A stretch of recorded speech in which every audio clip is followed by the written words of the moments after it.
Since 2017, 150,000 farms have shut down, and working farmland has been reduced by 21 million acres.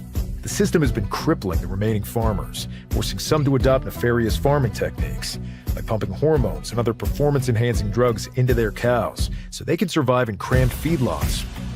Or the farmers are forced to jump ship and sell to land-hoarding, profit-chasing agricultural oligarchies, who use their billions of dollars to crush the competition and increase your family's dependence on their manufactured food. What could possibly go wrong? The family farm will soon be a thing of the past, unless you do something. You can.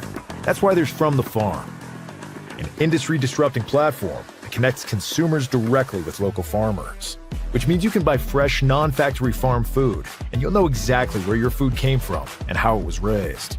For the first time in nearly 100 years, independent farms will have a way to not only survive, but thrive. From the Farm was founded by A.J. Richards, an active homesteader, and Brooke Entz, a CrossFit Games athlete and an Amazonian warrior in the movies Wonder Woman and Justice League. She clearly has a passion for healthy food and a healthy lifestyle. And since both AJ and Brooke come from generations of ranchers and farmers, they know what they're talking about. We can't do this alone. We need the strength of the American people behind us. Help us build a new food system that combines the wisdom of the past with the technology of the future. Investing in From the Farm isn't just a financial decision. It's an investment into our future, our small family farms, and our food sovereignty. Invest today.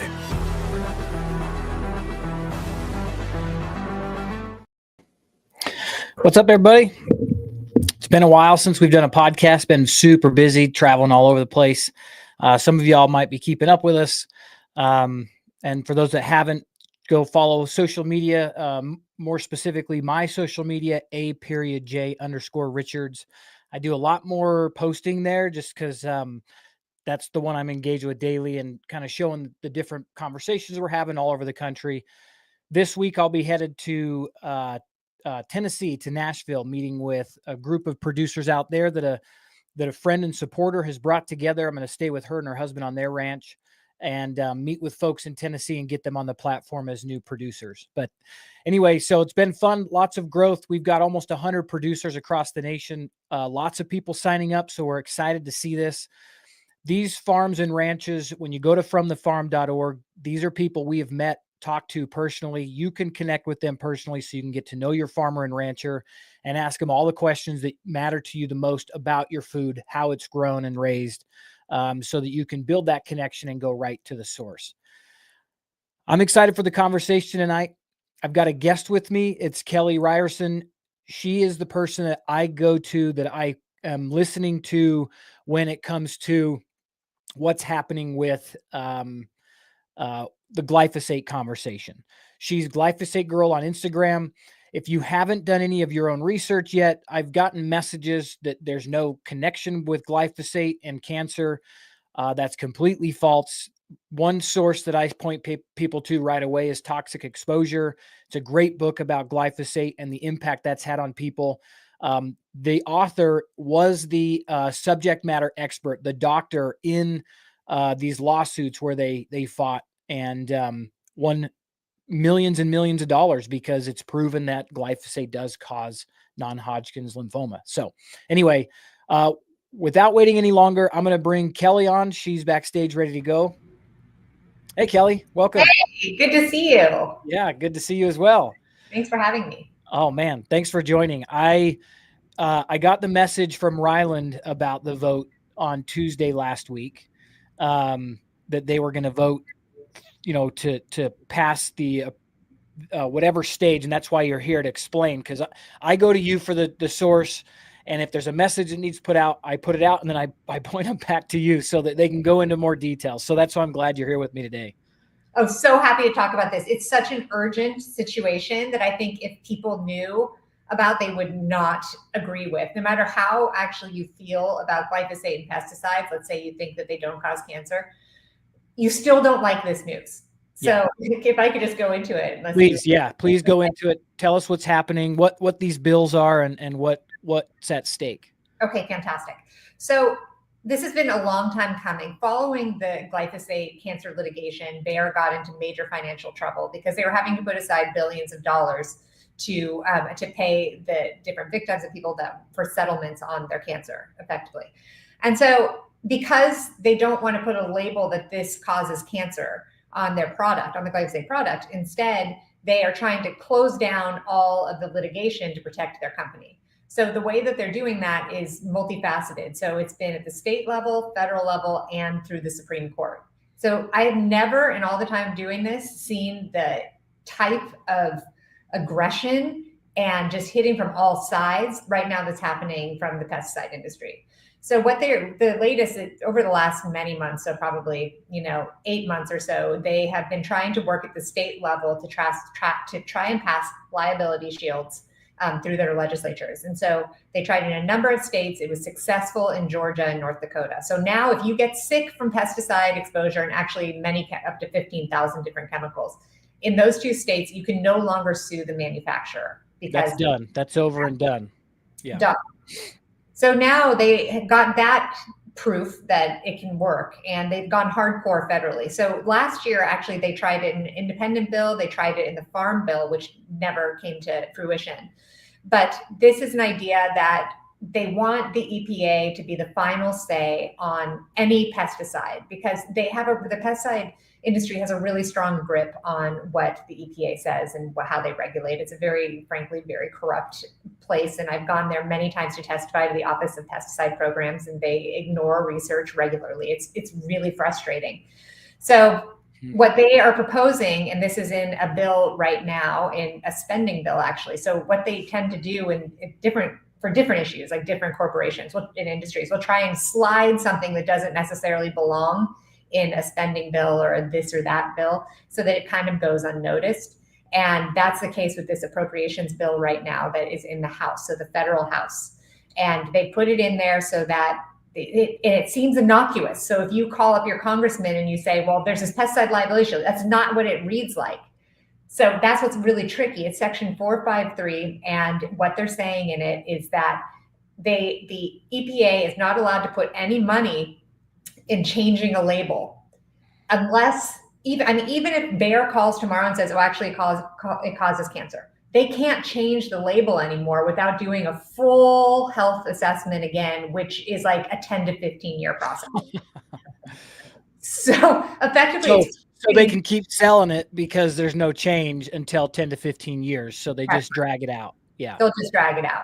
Yeah. And so now, in this case, people won't be able to sue because the chemical companies will just point and say, hey, we tried to tell the EPA that it causes cancer. It's not our fault. It's the EPA's fault. Yeah. So it's really bad. And so last week, it was the first committee in appropriations that it went through. And unfortunately, it came out with no problem at all it was basically party lines. So the Republicans voted for it. The Democrats in this case voted against it. And now it's going to go to a larger committee on Tuesday to do the same. And before going like totally partisan, you should also know, and everyone should know, that the previous various bills and attempts have actually been bipartisan. So it's not always Republicans that are for these immunity shields. It's actually been both. Now this appropriations committee went just straight party lines. Interesting. You work pretty extensively in DC. You've got your finger on the pulse there. Something I hear a lot, of course, is why isn't Bobby doing anything? And I've seen you have comments on that. Can you explain to those watching or listening what he is doing or isn't doing, so that they know from somebody that's that close what's actually happening?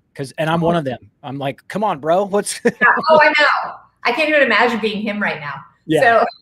So unfortunately, he did not get any say from President Trump on the EPA, any of those chemical regulations, and the way that the different regulators are set up makes it by design, very hard to actually do something about pesticides.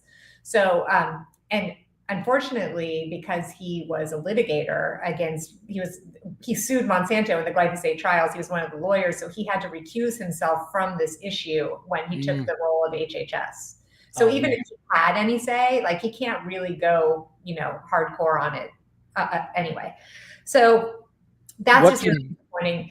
And in terms of Lee Zeldin over at the EPA, I think that there was some hope that maybe, because he kept saying, I'm Maha, I have kids, and then a lot of what I've been seeing with the EPA has been opposite of that. And I think recently it made headlines that the star lobbyist from the soybean industry suddenly was brought in as head of pesticides, over at the EPA, which is a huge, that is a huge slap in the face to basically the whole Kennedy world.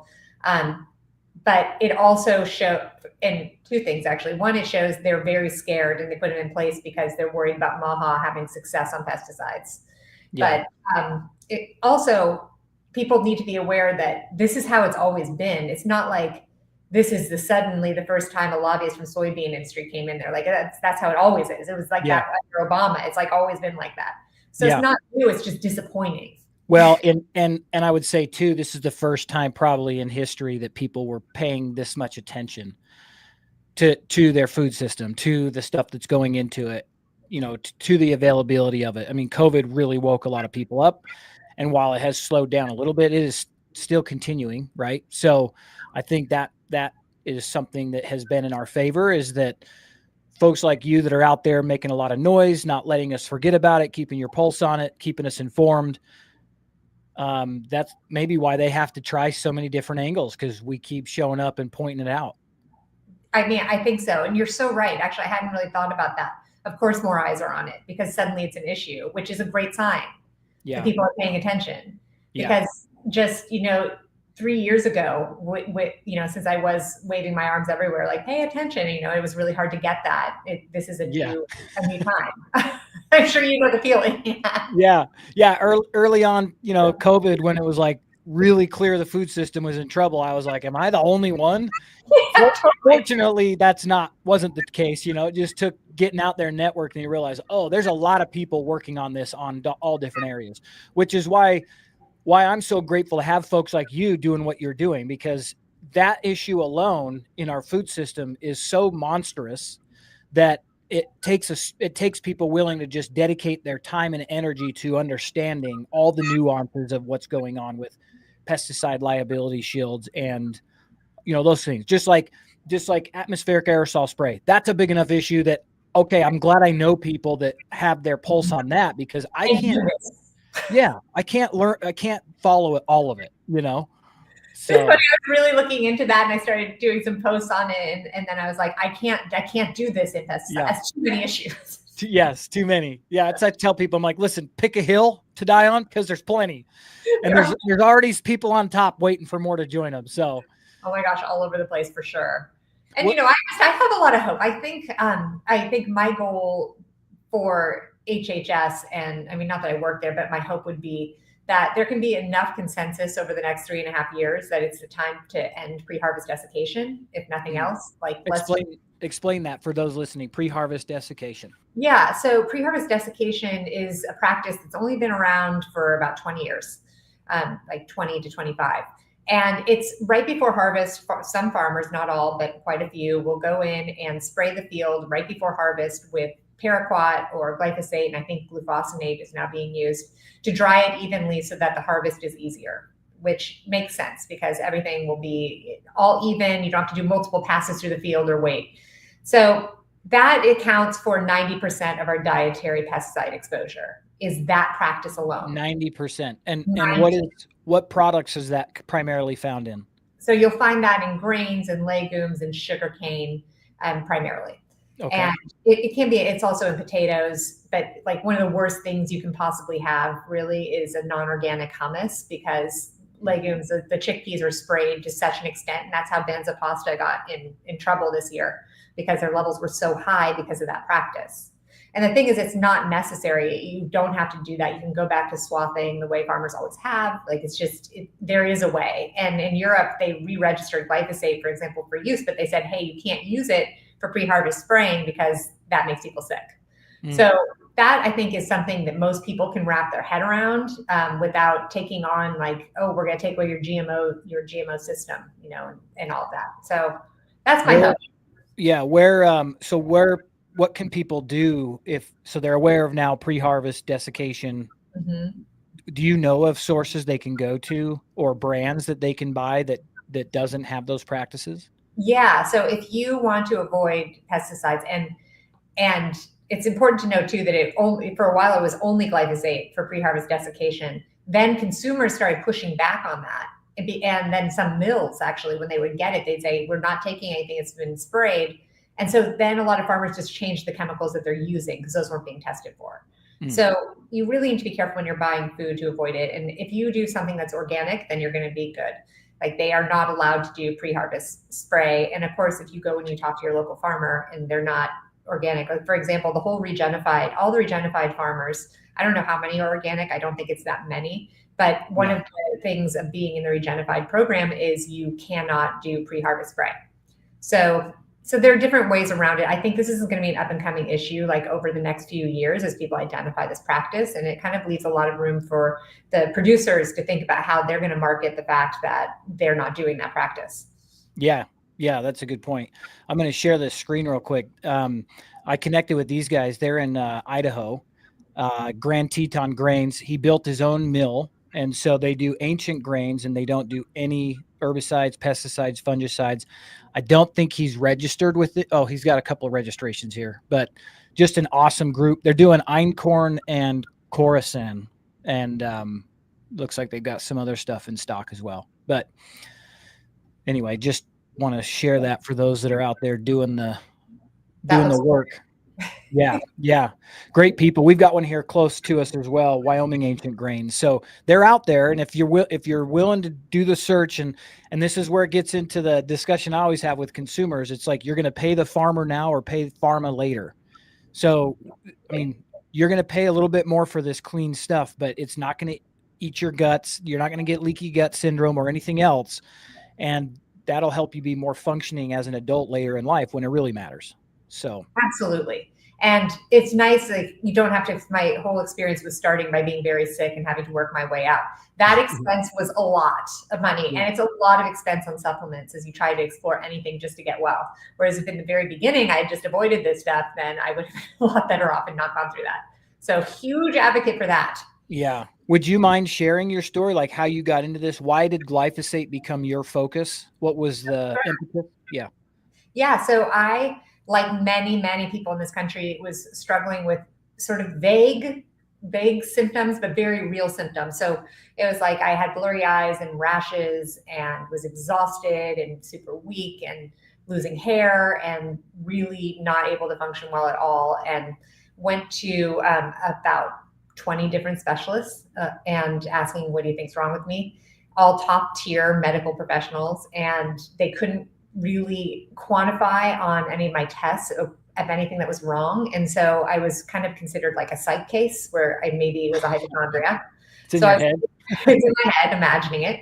And so I was given 2 different antidepressants, benzodiazepine, a steroid, and gabapentin, and all at once. And I was just, you can imagine what that was like. I was just a zombie, awful, horrible situation. And they're all really hard drugs to get off of.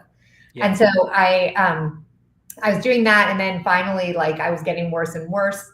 I went to finally see a psychiatrist who had intake blood work. And the intake blood work happened to have the first vitamin panel that I would take. Really? So, imagine, he wasn't functional. He was just like not run of the mill, because he was wonderful, but like, he's just a psychiatrist who just had intake blood work. And I was like, well, I think this might be something. He didn't know. I talked to my GP at the time, and she's like, I don't think that vitamins have anything to do with the stuff you're describing. I'm like, well, I have 0 vitamin C.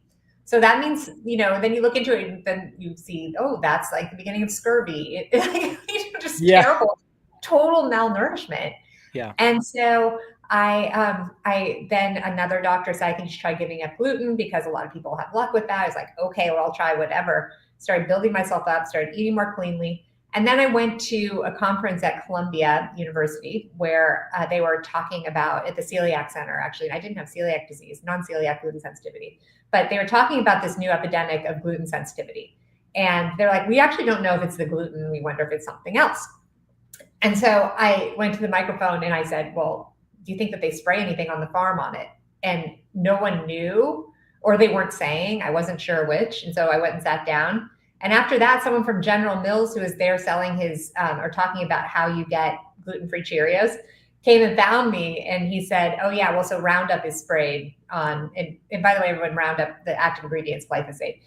And he's like, Roundup sprayed on the oats right before harvest and on most grain. And I was like, well, you have to do something about that. That can't be good. And he's like, well, it'll take 2 years to change their habits. So I was like, oh no. So I go back, I start looking, I'm Googling everything. I see a few people have talked about it, but then the internet says they're crazy, because You mean they're wearing tinfoil hats? totally. It was like, look at these conspiracy theorists. I'm like, well, I don't know. That person has a really good education. Yeah. And so then I, at the same time, the glyphosate cancer trials were beginning in San Francisco, which is where I live. And so I went up there and I was like, you know what, I'm going to go figure out what this is all about. I was so mad by then because I was feeling pretty convinced it had something to do with my gut issues. And went up and went into the courtroom and sat down right with RFK Jr., who was litigating. And it was wild because there was no fanfare. It was the first time Monsanto was going up in a jury situation. So you would think that everyone from the media would be there, and it just wasn't the case. And so I quit my job at the time and I decided I am going to be blogging this every single day because we know we can't trust mainstream media. Even back then I knew. And What year was this? 2018. Okay. Wow. Yeah. Yeah. So, and so then, from there, I've been in it a while, long enough. Yeah. Mm-hmm. to really be able to see some change now would be a really great thing. Yeah. Yeah. I bet. Yeah. So, but I think we're there. Once again, I do think that things are, and one of the things that I've also kind of changed my mentality and my work around is I've been spending so much time fighting the chemical industry and like, no Roundup, and like no paraquat. And I just don't feel like it's going to get anywhere, that kind of thing. And so now I'm really refocusing my energy to regenerative agriculture and just having the soil be the guide to really fix things. Because you can't spray tons of chemicals on soil and expect that you're going to have a profitable, rich, soil that's going to create nutrient dense food. And it's a much more positive perspective. Yeah, right, totally. So, so explain that to me, because you've been focused on that outcome for so long, and now to make the shift and be like, okay, I've been hitting this block wall for so long, we're going to go this direction. Mm-hmm. I mean, how did you come to that? Because I can't imagine that was just easy after being so focused on the other discussion. So how did you come to that? And what you see now available for you for the outcome, not for you, I know you're doing this out of service, but for the mission that you set out to accomplish, why the shift and what was the kind of awareness? It was really getting to know Farmer Gabe Brown, who is just, and for those who don't know him, you should read his book, Soil to Dirt. I mean, dirt to soil, not the opposite. Yeah. Dirt to soil.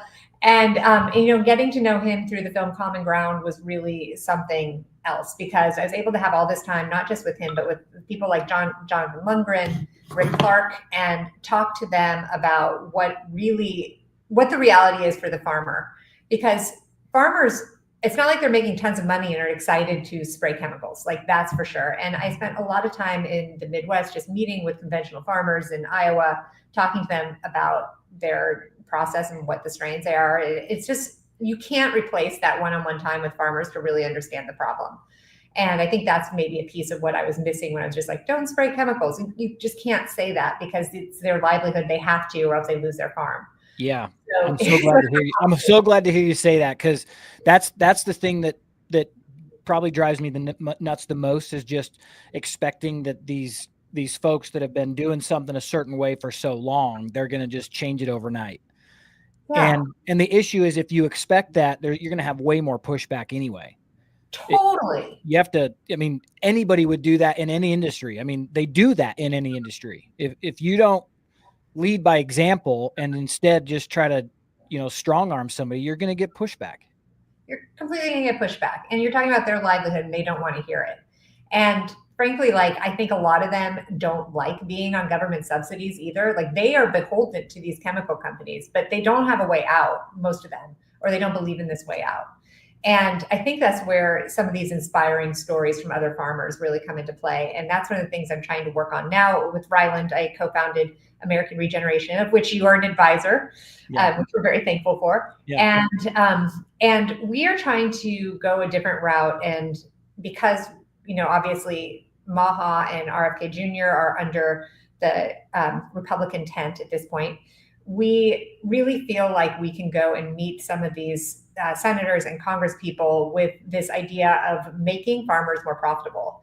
If you make it an argument about profitability, who can argue against that? Because really you do. You want the farmers to feel proud, to thrive, to not have to take subsidies if they don't have to not be beholden to chemical companies, to have rich soil and have healthy families. And that's really the end goal. So what can you put into play to have that going, and what kind of policy can we put into play? And I just love watching some of the things that, and I'm thinking of Understanding Ag, but there are a lot of different organizations that do that hand holding really well with farmers. And, it's just like this is an example of one of the farmers that I met. And he was talking about how, like, another farmer who was regenerative said, this year on that part of your field, just try not to spray fungicides and just see how it goes. And of course, like, that's very risky because they don't want to lose their crop and then be out money. And I don't frankly know if I'd have the stomach for it. Like, that is a really scary proposition if your family needs to eat. And so, this farmer tried it. Well, the first year it wasn't great. The second year it was the healthiest field. And so he's like, oh my gosh, maybe there's something here. And then, you start spreading that kind of thing year over year. And next thing you know, you have like the insects coming back, you have birds coming back, and they're becoming more profitable. And it's just a really wonderful, beautiful outcome. And so being able to provide that as an option in a real meaningful way would be just the dream that, like, I love to fight for now. Yeah. Yeah. One of the things I totally agree. I appreciate that perspective. One of the things that concern me, because I came into, my family have been in ag for 5 generations, but I came into ag personally through regenerative agriculture. That's how I got introduced. And, I took the Understanding Ag course, all of those things. And then I got involved in what I would say the generational side of producing through learning what I'm learning with the RCAF group. One of the things that concerns me is if government pushes programs that don't make sense in certain areas, certain environments. Like, I think about family that ranch in literally the desert. Mm-hmm. Unless the government provides the capital to put the infrastructure in to do rotational grazing, it's not an option. And to say, hey, do it anyway and trust us, there's going to be a market for you when you do, that's also not an option, right?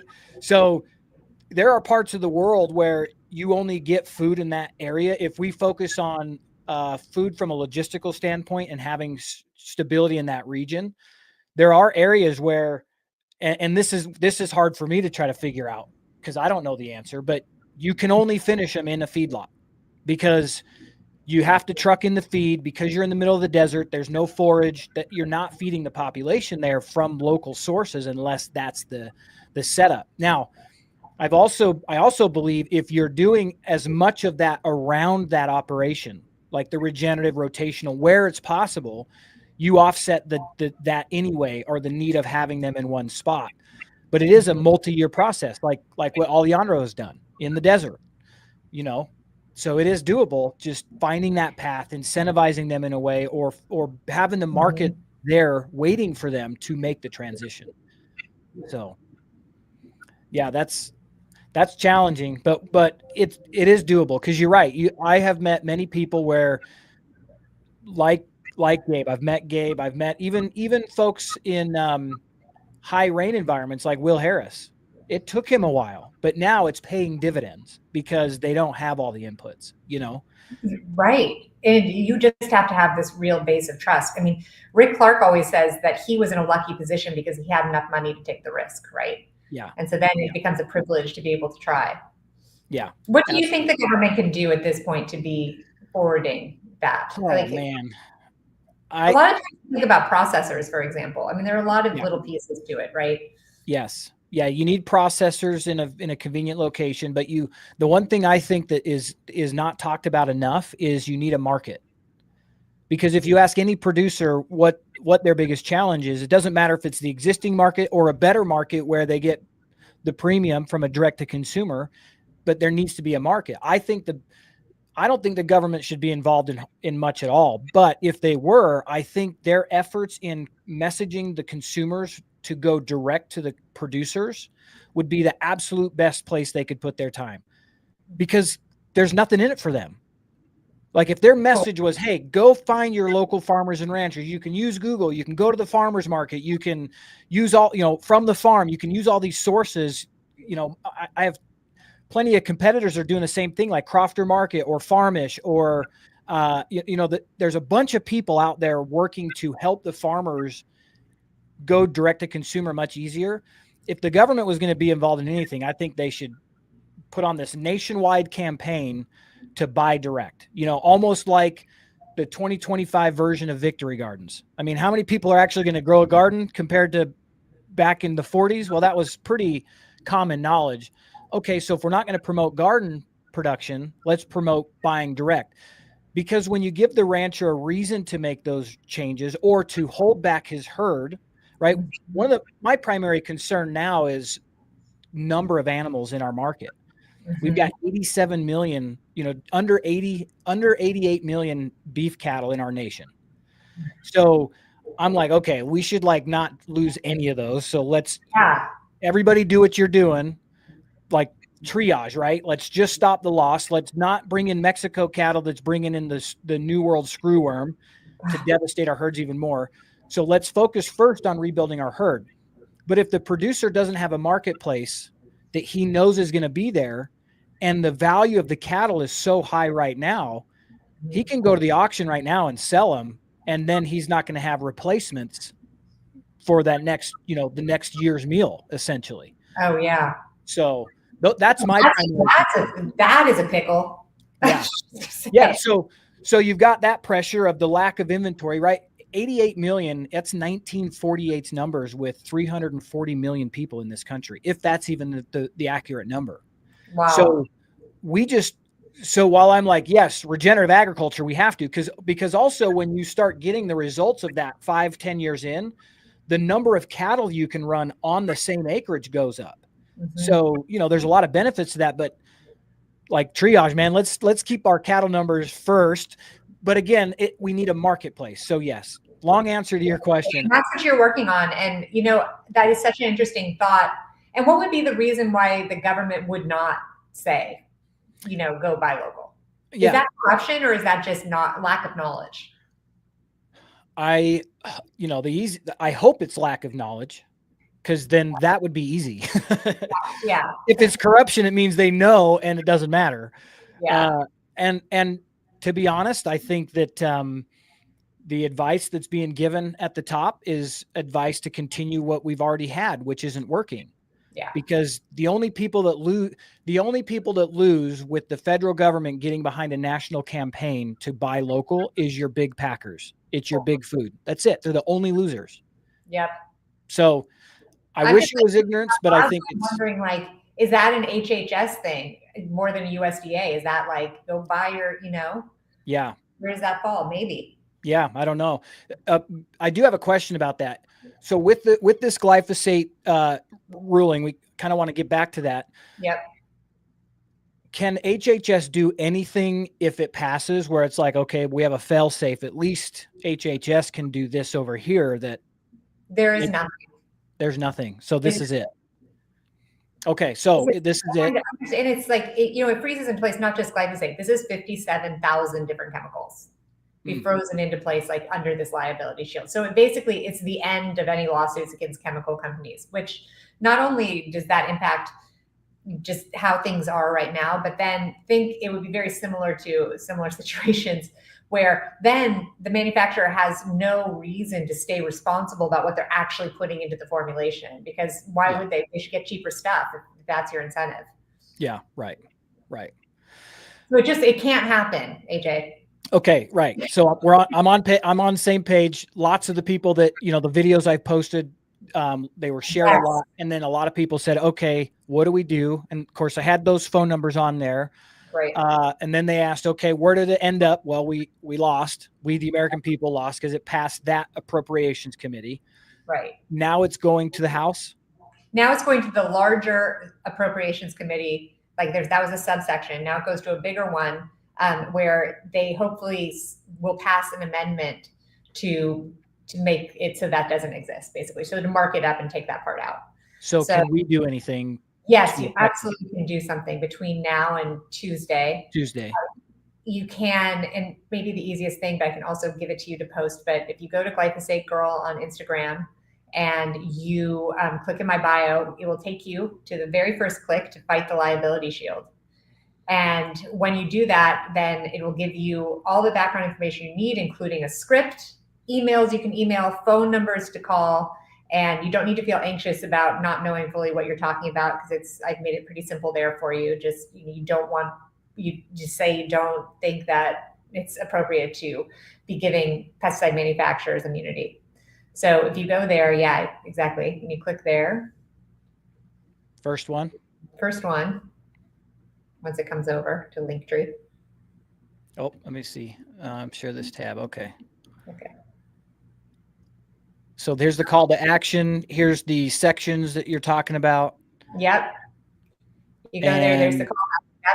That's the background. If you even want to fully understand it, which I know a lot of people like don't feel like sitting and really trying to figure it out. So take my word for it, it's not good, but there's the information. And then here's the contacts. Here are the contact numbers to call. And then below that are emails. If you're a more shy person, emailing those emails with the similar script to what I have underneath that would be so meaningful, because what they do is they count how many people have called. So, and the other thing is, even if you aren't in those states that are listed from those Congress people, it doesn't matter. Like, we're just all Americans calling to get our opinion in, because we'll all be impacted by it. Yep. Good point. Because people have said that, hey, my state's not on here. That's okay. Yeah. Call them anyway. They call anyway. Yeah. And sometimes, and by the way, sometimes like they'll say, well, you're not from here, so we don't really take your opinion. It doesn't matter. Still leave your opinion. Yeah. Right. So we have until Tuesday to call, make as many phone calls or emails. Tell your friends to, everyone who's listening, tell your friends to make some calls too. You could even call multiple times. I can't overstate, like in the history of pesticides in this country, this is a real crisis moment, the crisis moment of taking our control away. Yeah. So really now's the time. And, if farmers are out there that are listening to this too, they know firsthand that they don't want to have the impact of even worse pesticides, and which is what's going to happen with this. Like, even if you feel like you're cool with what exists now, the future is very dark with that liability. Given to them. So. Yeah, makes sense. If it passes here, what's next? What's the chain of events? We'll go to the full House for them, and then eventually it makes its way to the Senate.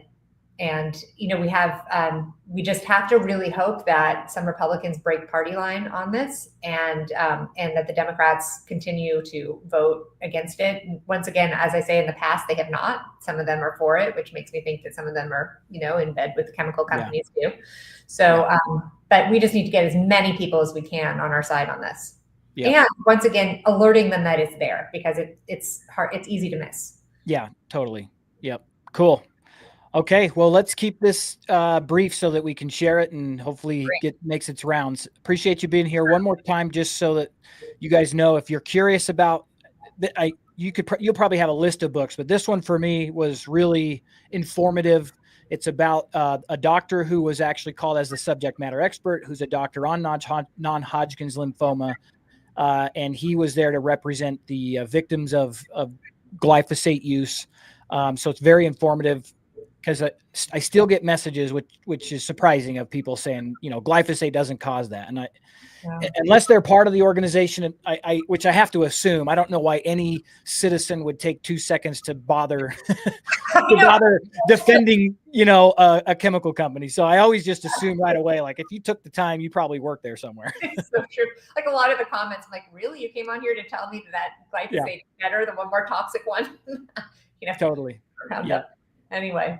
Awesome. Well, thank you, Kelly. Appreciate you taking the time today. Thanks for everything you do. Thank you so much for having me. Yeah. We'll see you. So one more time, folks, if you want to help us build the new food system, the new marketplace, go to fromthefarm.org. You'll land on the homepage, scroll down a little bit, and hit the map button if you want to see this view. But think of us like the Etsy of farms and ranches. These are all stores built by and managed by the farmers themselves. So if you have any questions, you can ask them directly. Make sure that the things that are not, make sure that you can ask the questions that matter to you the most about what's in your food so that you don't have to worry about what you're feeding your family.